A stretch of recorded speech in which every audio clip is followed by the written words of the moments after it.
Real estate is about freedom, choice freedom, time freedom, and money freedom, and the impact you can make with that freedom.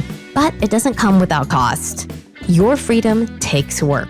That's why Neil Timmins brings together the tools you need to build your real estate legacy, from tips and tricks to interviews with industry titans. It's all here in one place. Real Grit. Let's get to it. What if I told you can make 20 times the return of a single family fix and flip on your next big deal? Well, it's actually possible. It's possible inside the world of commercial real estate. Say, I'm inviting you to this free challenge. It starts August 15th. It's totally free. It's a 5-day challenge where I'm going to take you and deep dive into the world of commercial real estate, more specifically, capital multiplier properties, what that is, how we identify them. I'm going to show you how to identify them, how to evaluate them, and how to lock them up risk-free. I'm going to give you all the paperwork to do it. It's totally free. You can sign up to join us at www.20xprofitchallenge.com/real grit. That's www.20xprofitchallenge.com/real grit. And I'll see you in the challenge. Coming right up, I've got Brad Chandler. The man has flipped over 4,000 houses, but we're barely talking about real estate today. The message that he will share for somebody out there, it may just change your world like you've never believed. A very interesting conversation you have to hear coming right up with Brad Chandler. I got Brad Chandler here today. Brad, welcome to the show. Hey, thanks for having me. I'm excited you're here. Say, we all got started in real estate someplace, somehow. How did you stumble into this business? So it goes all the way back to 9th grade when I read a book on how to buy real estate with no money down by Robert Allen. And I knew I always wanted to do real estate for the money. There was like unlimited income, right? So I'm like, that's what I want to do. So in late 2002, an investor bought my neighbor's house in Vienna, and I went and talked to him, and he says, yeah, I buy houses at 30% below market, fix them up and resell them. I was like, well, that's what I'm going to do. So that was about November of 2002. For 8 long months, Neil, I spent trying to get my first deal. And this wasn't just like here and there. Like I came home at 6 o'clock, spent 2 hours with my newborn son, put him to bed at 8, and then worked from 8 to probably 11 every single night, weekends. I mean, I was pounding bandit signs, hand addressing hundreds of envelopes, knocking on doors, putting door hangers out.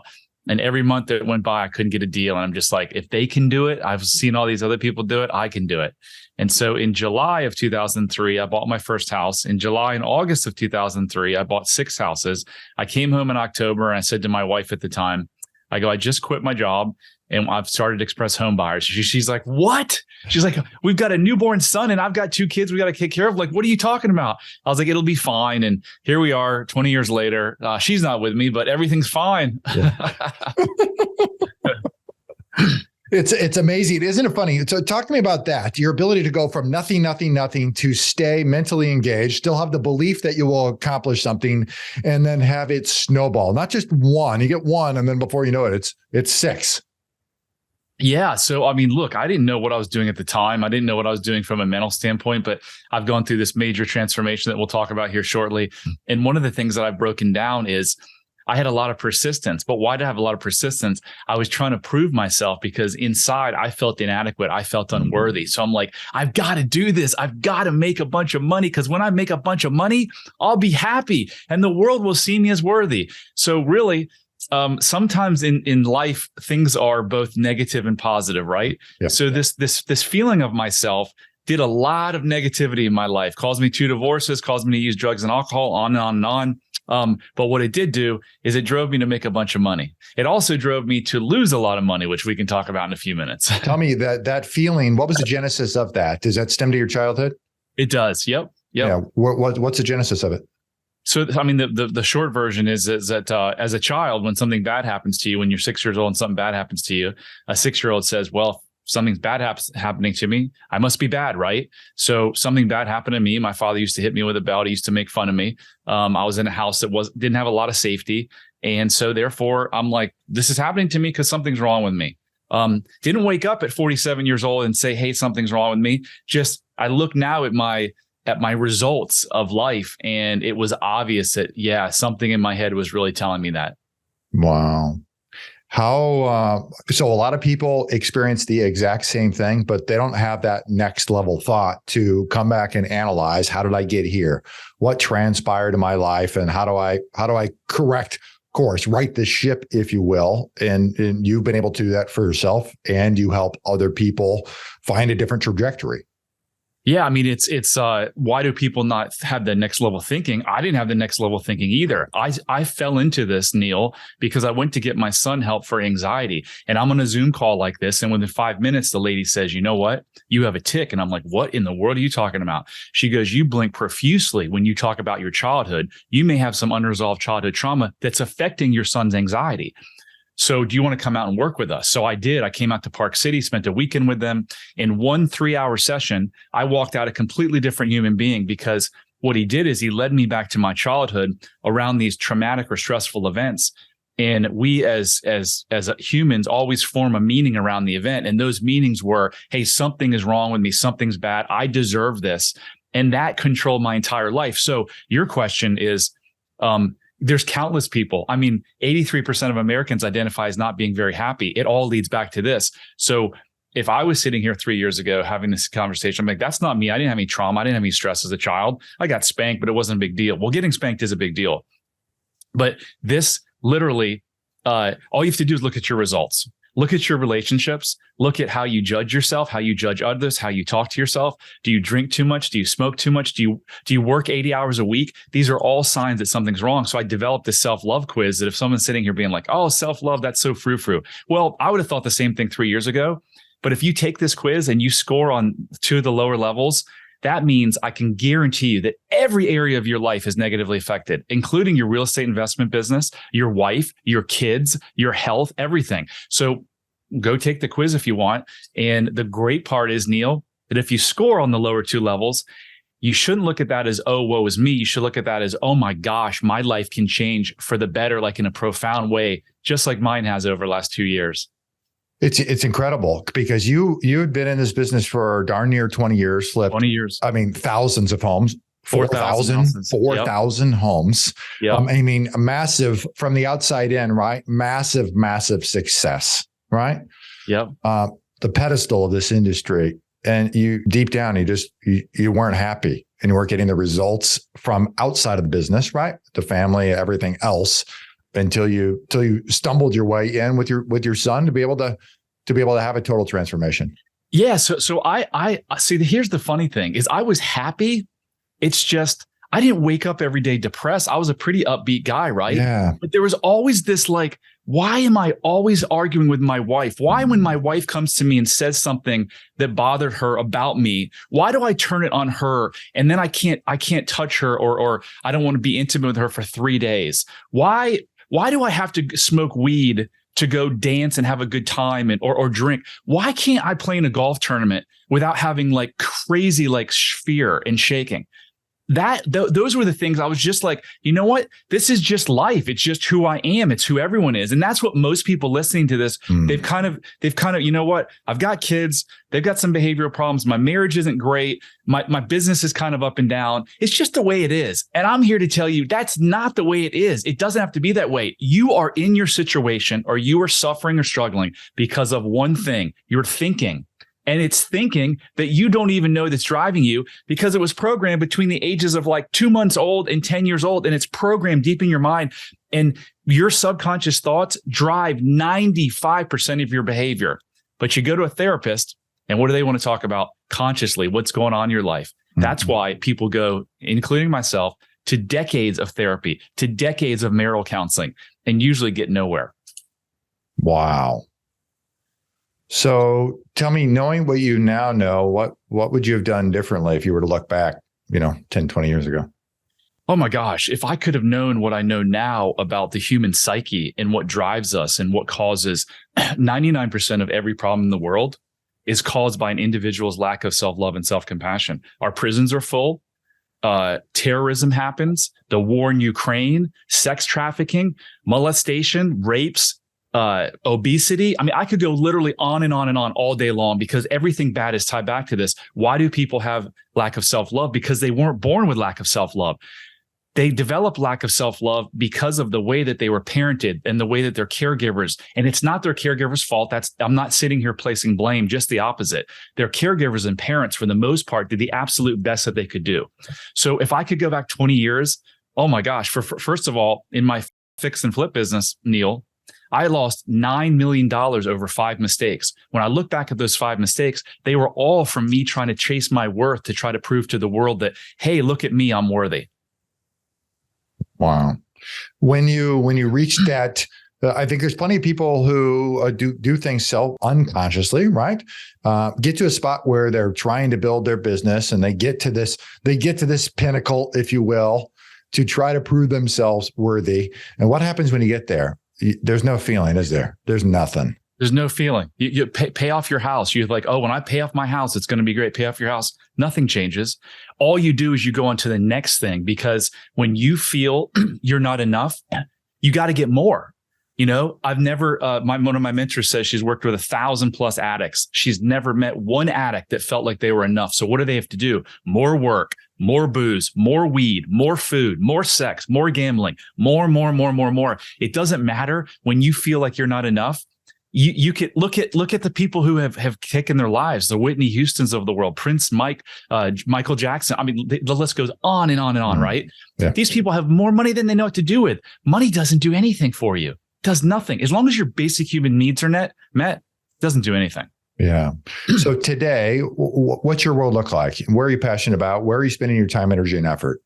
So last year, Express Home Buyers flipped nearly 300 houses. I've got a great management team in place. I work about an hour and a half a week in that business. And I started last year Brad Chandler Coaching, and my entire existence. I'm going to be turning 50 this year. Yay. Yeah, and my plan is to live to be 110. And I want to give this gift to everyone else because this was a gift I was given.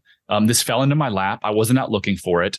And my life has so profoundly changed. Every area of my life, my relationships, my health, my business. We had one of our best years ever because I stopped focusing on money and started focusing on impact. So yeah, I want to, this is what I'm going to do the rest of my life, is help people stop struggling and realize that life isn't about suffering and struggling. It's about deeply connected relationships, love, and joy. The coaching business is focused on what? Who the ideal person is who, and what do they do? So I'm targeting it's entrepreneurs, really, because I'm an entrepreneur. I can relate to them. So I started a really cool private Facebook group called How to Be Happier for Entrepreneurs. You can join the group or sign up, and I'll approve you at bradchandler.com/Facebook.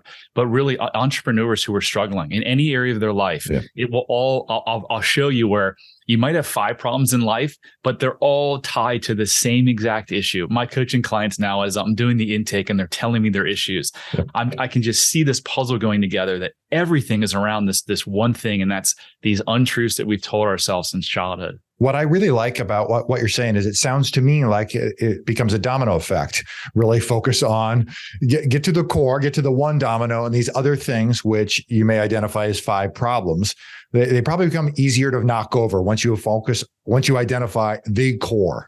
Everything becomes easier. Your bad relationship with your wife or your husband right now has nothing to do with the actual relationship with the other person. It has to do with the relationship with yourself. That's why marriage counseling doesn't work. That's why we have a 50 to 70% divorce rate between first and third divorces, is because everyone's like, oh, it's their fault. I'm going to go find Mary or John. And then they just repeat the same shit with Mary or John, because it has nothing to do with Mary or John. It has to do with you. At the end of the day, there's only one common denominator. Right. Yeah. Let's do this. I want to move on to my final segment, what I call 4 impact. Your favorite quote: "The truth shall set you free." Jesus said it. What about that resonates most with you? Oh my gosh. I mean, you cannot suffer as a human being as you live in the truth, if you live in the truth. All of our problems in life come because we don't live in the truth, or we don't speak. So when you're in an intimate relationship and you're feeling that certain way, but you feel so insecure about yourself, you can't share it, that's where all your problems come from. When you tell yourself you're not enough, and then you got to turn to drugs and alcohol or sex or whatever it is, it's all about untruth. So whether it's your business life, your health, your personal intimate relationships, if you can just live in the truth, you can't suffer. What do you think holds most investors back from hitting their personal next level? So entrepreneurs typically start businesses for 2 reasons, I believe. One is because they want control, because they lack control growing up. And the irony of that is you control nothing in your life. You actually get control by giving up control. The only one thing you control in your life is your thinking. So entrepreneurs start it for control, one, and number two, to prove themselves through money. So I think one of the biggest impacts, the shifts that I made, that everyone can make, is stop chasing the money and try to make an impact. So when you focus a business, whether it's real estate investing or a car wash, you look at the business on how can I make the biggest impact on my client, my investors, my employees. And when you shift that mindset to that, that's when all the money will come. Because when you're trying to chase money, that's the shiny object syndrome. That's me opening another market, opening in Virginia Beach in 5 days and getting 5 employees when I couldn't even keep my brochure boxes full in my home market. So that certainly is a big thing. Outside, and the next two may be layups for you because I know we touched on these, but I'm going to ask them anyway because I ask every guest. Outside of real estate, what are you most passionate about? Helping people see the truth and change their lives. Yeah. What's your favorite way to make an impact in the community? Changing people's lives. I'm doing it every day. I'm helping people. I'm giving them a roadmap to change their lives and get them out of the suffering that they're currently in and getting them to the freedom and happiness that they so deserve. Yeah. Deeply impactful. Isn't it funny when you focus on impact, you actually end up making a deeper impact in your own life? Probably changes you dramatically. Oh yeah. I mean, every client I work with, I learn something and it heals me and it makes me a stronger person and a better leader and better coach. We launched Real Grit Vault here earlier this year. It's a collection of resources available to our listeners. I understand you've got a contribution to the vault. Yeah. So I have this self-love quiz and I'm telling you guys, don't take this thing lightly. Don't laugh at me. Take the quiz because it could be a quiz. It's a 12-question quiz. It could be a quiz that forever changes your life, your family's lives, your spouse, your marriage, and your kids' lives. So take the test. You can go to bradchandler.com/quiz, or if you want the actual quiz where you can track it, because that just gives you an outcome, I'll send you a Google spreadsheet where you can actually track it over time and see if you're making progress. Just simply send me an email at brad@bradchandler.com and I'll email you out, no charge, no nothing, that actual quiz. Best way, you've given 2 really good resources there, but is there any other way for people that want to find you, they want to follow you, they want to connect with you, any place else they should go? Yeah. So every single day of the year, I put out a message on freedom, happiness, ending your suffering, living a joyous life. And if you go to bradchandler.com/contact, it's got every single one of my social media platforms that you can connect with me, as well as my story, as well as the quiz, and as well as if you want to have a 30-minute free conversation with me, I'd be happy to try to help you along your journey. That's terrific. Wonderful contribution there, Brad, to the audience. I really appreciate you taking the time to connect. You've got a very powerful story and the ability really to change somebody's entire life, not just their business life, which is part of it, but their entire life, which really is at the end of the day, we get in business to have time, energy, effort, freedom of choice, and then happiness, the ability for how you are making an impact in people's lives to set them free, if you will, is wonderfully impactful. So I appreciate what you're doing for humanity here. I really appreciate that. I want to share something with you. The last couple of clients I brought in, or it's kind of been a common theme among these real estate investors, entrepreneurs, is they're working so much and they have this racing mind and they're constantly working and they come home and their kids want their time and they can't give it to them. Where does that come from? Your kids never asked you to work 80 hours a week. No. Your kids want you. They don't want the 4-wheeler and the BMW and the vacation home. They want you. So again, people are going, and they don't know what's driving them, right? In their head, they're like, I've got to work hard because I've got to prove this to my family. I've got to make money. I've got to support my family. They don't want any of that. I can tell you after doing this work now for 2 years that you're being driven again by those unconscious thoughts that I'm not enough. I need to do more. I need to make more money. I need to go open 3 different businesses. And it's not the case. So once you do this work, like that all changes. And you get back in alignment with your family and yourself. And what like you said, what are the important things in life? It's about deep connections with other human beings, especially your family members. That's spot on. Couldn't have said it better. No, Brad, I appreciate your time. Thanks so much. That was awesome. Thank you. Yeah, you bet. I'm Neil Timmins for everybody here. Real Grit, reminding you that real estate requires real grit. See you next time. What if I told you can make 20 times the return of a single family fix and flip on your next big deal? Well, it's actually possible. It's possible inside the world of commercial real estate. Say, I'm inviting you to this free challenge. It starts August 15th. It's totally free. It's a 5-day challenge where I'm going to take you and deep dive into the world of commercial real estate, more specifically, capital multiplier properties, what that is, how we identify them. I'm going to show you how to identify them, how to evaluate them, and how to lock them up risk-free. I'm going to give you all the paperwork to do it. It's totally free. You can sign up to join us at www.20xprofitchallenge.com/real grit. That's www.20xprofitchallenge.com/real grit. And I'll see you in the challenge. If you like our content and want more, you can access it at realgritpodcast.com. You hear it guest after guest. Instinctively, you already know it. But let me call it out. The most expensive action is inaction. The real estate market is full of opportunities. You just need to uncover them. You can build a business that lasts for years, makes monumental impact in the lives of those that you love. It's not just about business, but about the freedom you get because of it. Have you ever heard the saying, if you want to go fast, go alone. If you want to go far, go together. I believe that partnering is essential. In fact, I partner with hardworking investors all the time. The point is that you can get a lot further with the right partner. Let me say it again, the right partner. If you've ever thought about partnering with anyone, or if you have a partner now, I encourage you to download my free Partner and Profit Guide, which includes the top 5 must-answer questions to evaluate a profitable partnership. You can find it at www.legacyimpactpartners.com. I'll see you in the next episode.